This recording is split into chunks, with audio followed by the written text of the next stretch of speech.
Hello. We all want to know quite a lot about Mpox, and today we have Dr. Roy to give his valuable insights on Mpox. Hello, Dr. Roy. Could you please tell us something about yourself? Yeah, good afternoon, Geetika. Basically, we are here to discuss a little about Mpox and a little about myself. That my name is Dr. Sanchan Roy. I am a senior consultant, internal medicine, a diabetologist, and a critical care specialist.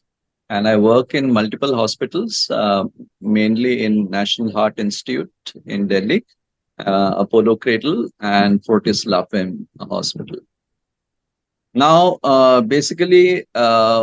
what we have seen and heard about Mpox is that Mpox is basically a orthomyxovirus. So it comes. It's a virus. We'll not go too much into the anatomical variations and all the details. So it's a virus very similar to the smallpox virus. It comes. It's called the variola group of viruses, and but has certain different characteristics of the smallpox viruses. And it is a self-limiting disease, contagious disease, comes through contact from individuals, comes from person to person contact, comes through animal to human contact, and also can be transmitted in pregnancy from mother to fetus, and is basically, as I said, a self-limiting disease. So treatment is more about self-care and about hydration and about prevention, and needs the most emphasis briefly is about prevention and of the disease and prevention of its spread to other people. So, Doctor, what steps should be taken to ensure that this disease can be prevented?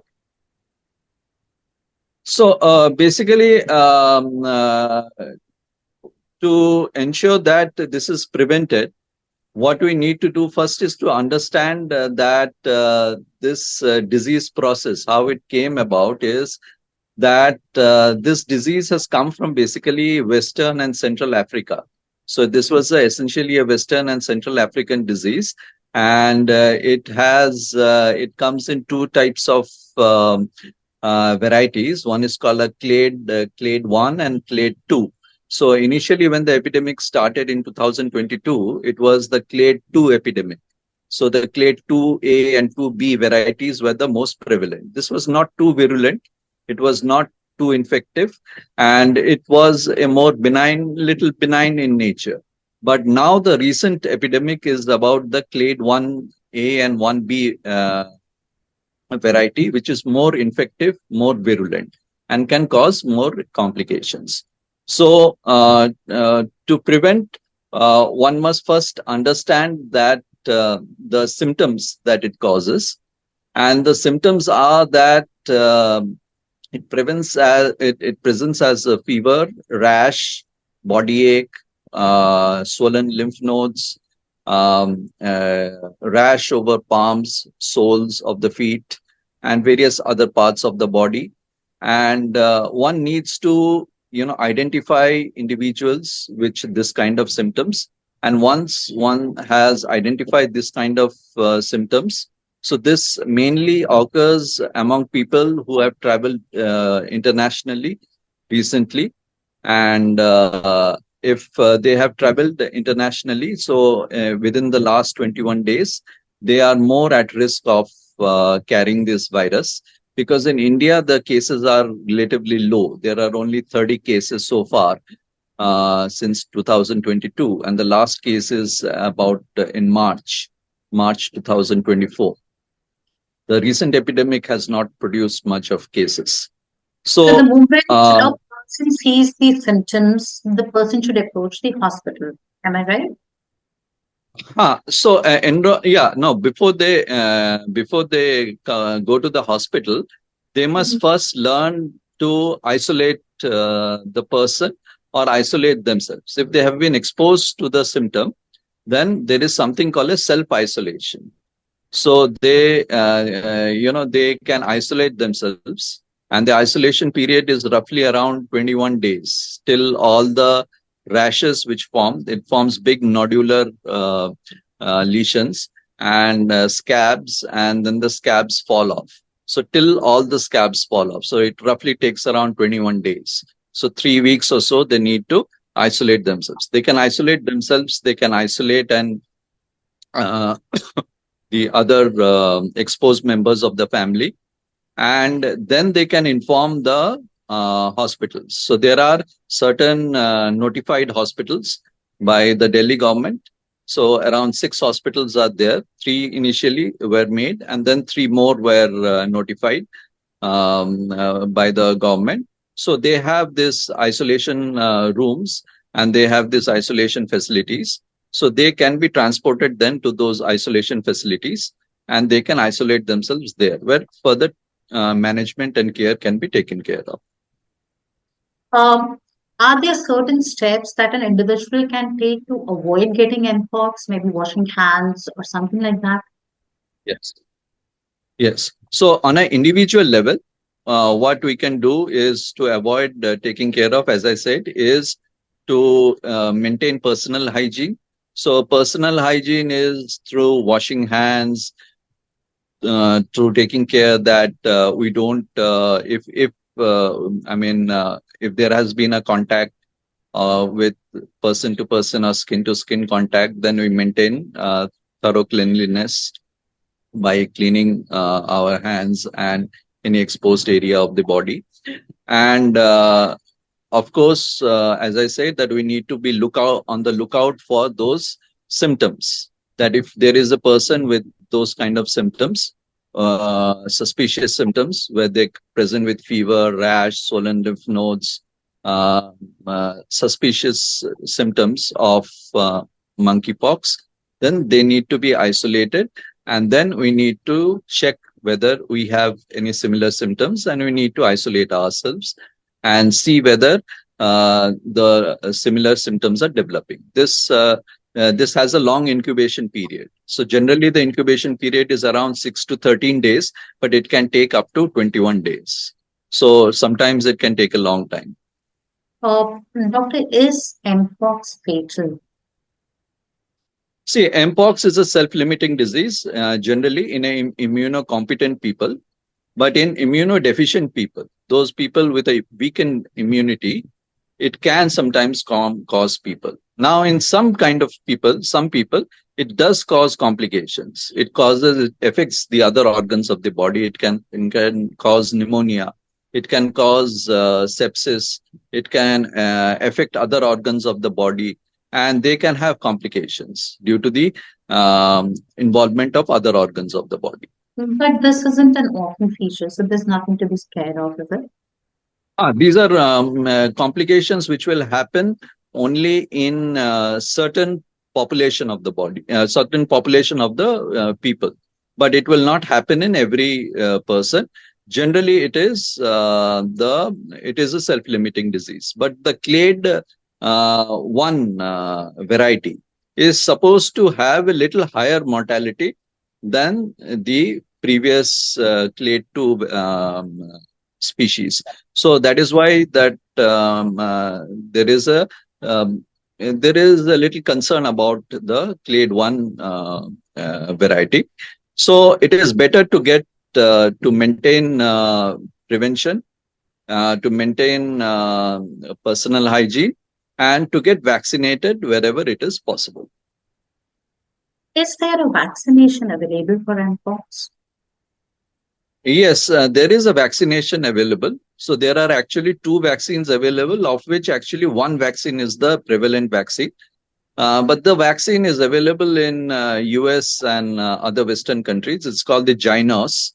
Now, this vaccine is given to basically as a pre-exposure prophylaxis, or it is given as a post-exposure prophylaxis.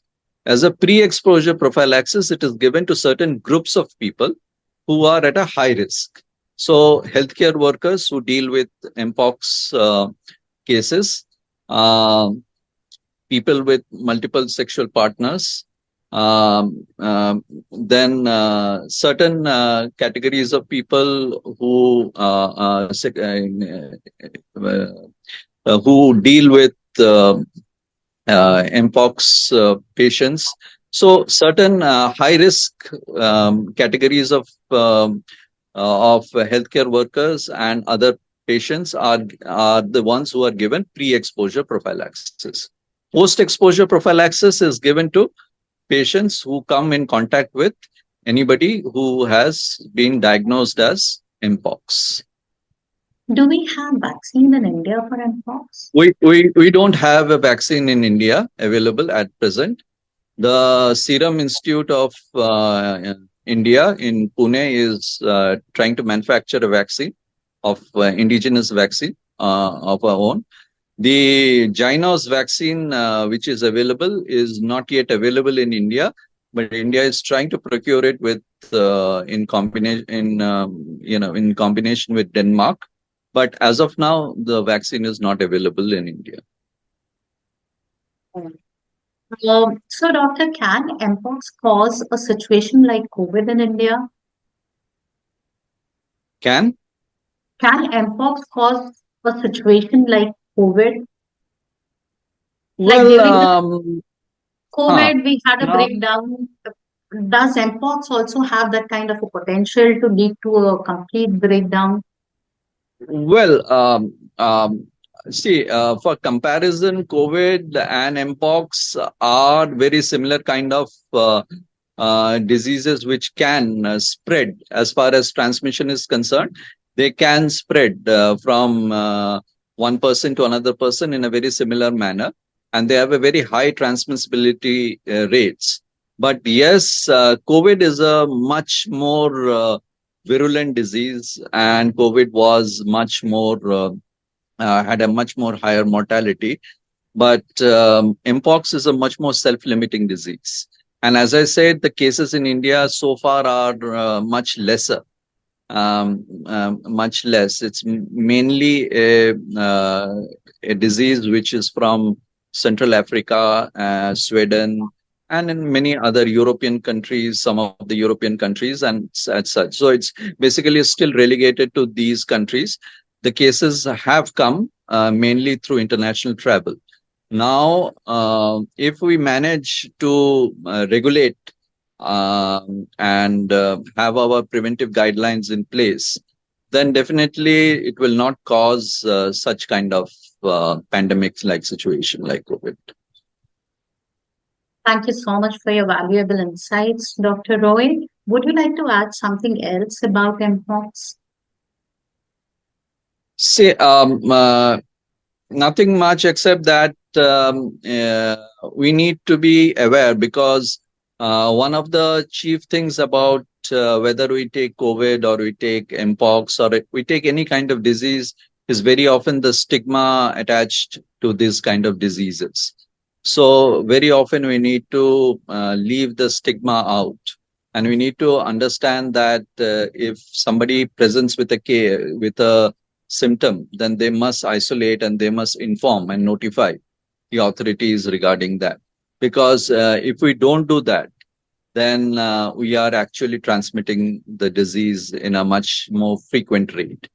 And that's where it becomes a more precarious situation. Whereas if we take appropriate steps, then it will not be a problem. Also, there are certain communities and certain categories like LGBTQ community where the Mpox disease transmission uh, happens to be at a faster rate. So some amount of stigma and all that, some amount of embarrassment and all that is attached with it. So we need to detach this stigma with the disease. And if we can remove the stigma from the disease, then definitely we will have a much better chance of controlling the disease and preventing a worse situation from happening. Thank you, Dr. Roy, for your valuable time. Thanks a lot. Have a lovely day. Yeah, thank you. Thank you.